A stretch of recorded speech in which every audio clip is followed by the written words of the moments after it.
నా దగ్గర ఉన్న బ్లడీ మేరీ షిమ్స్కి ఫీడింగ్ ఏమిస్తున్నాను అండ్ ఎలా ఫీడ్ చేస్తున్నాను అనేది ఈ వీడియోలో చూపిస్తాను.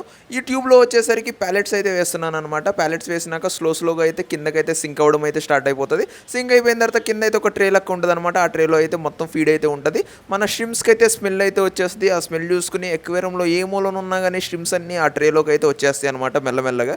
ఇప్పుడు మీరు చూసుకోవచ్చు, మనోడైతే లాంగ్ జంప్ చేసి అటు తిరిగి ఇటు తిరిగి మళ్ళీ అదే గొట్టంలోకి వెళ్ళి అయితే కూర్చుంటాడు చూడండి.